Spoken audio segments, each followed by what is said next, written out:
Polda Metro Jaya berhasil mengungkap kasus pinjaman online ilegal yang mengoperasikan 58 aplikasi di sebuah kosan di kawasan Jakarta Barat pada Rabu 25 Mei 2022. Dalam rilis pengungkapan di lobi Polda Metro Jaya, Kabid Humas Polda Metro Jaya Kombes Pol Zulpan menyebut ada 11 orang yang ditetapkan sebagai tersangka terkait kasus tersebut. Adapun 11 tersangka yang berhasil diamankan 6 orang laki-laki dan juga 5 orang perempuan yang ditangkap di berbagai lokasi dalam operasi yang dilakukan 24 Mei hingga 6 April 2022. Di sini, polisi juga berhasil menyita sejumlah barang bukti, diantaranya 16 unit handphone, 6 unit laptop, 4 kartu ATM, dan 4 buah SIM card. Kombes Pol Zulpan juga menambahkan, para tersangka terancam hukuman 4 tahun hingga 10 tahun penjara dan denda pidana paling sedikit 700 juta atau paling banyak 10 miliar rupiah. Para tersangka dalam kasus ini yang tadi juga kita tampilkan ada kurang lebih 11 orang, di antaranya inisialnya MIS, ini perannya sebagai desk collector, kemudian IS, perempuan, peran sebagai desk collector. Kemudian yang ketiga, DRS, ini perempuan, peran sebagai leader. Keempat, S, laki-laki, peran sebagai manager. Kelima, JN, perempuan, peran sebagai desk collector.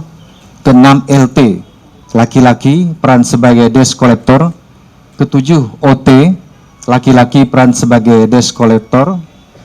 Kedelapan, AR, perempuan, peran sebagai desk collector. Ke-9, FIS, perempuan, peran sebagai desk collector. Ke-10, P, laki-laki, peran sebagai desk collector. Kemudian terakhir 11, AP, laki-laki, peran sebagai desk collector. Penyidik dalam hal ini tentunya telah melakukan langkah-langkah penegakan hukum terhadap para pelaku. Mereka statusnya sudah sebagai tersangka. Terkait dengan kejahatan yang mereka lakukan, mereka sudah dipersangkakan ya sebagai tersangka dengan dikenakan pasal 27 ayat 4 junto pasal 45 ayat 4 dan atau pasal 29 junto pasal 45B dan atau pasal 32 ayat 2 junto pasal 46 ayat 2 dan atau pasal 34 ayat 1 junto pasal 50 Undang-Undang Nomor 19 Tahun 2016 tentang perubahan atas Undang-Undang Nomor 11 Tahun 2008 tentang informasi dan transaksi elektronik. Terhadap mereka ini dipidana, ya ancamannya nih pidana paling singkat 4 tahun, paling lama 10 tahun, dan atau denda pidana paling sedikit 700 juta dan paling banyak 10 miliar rupiah. Dari Jakarta, Jihan Nabila Davarizkiano melaporkan untuk Sinpo TV.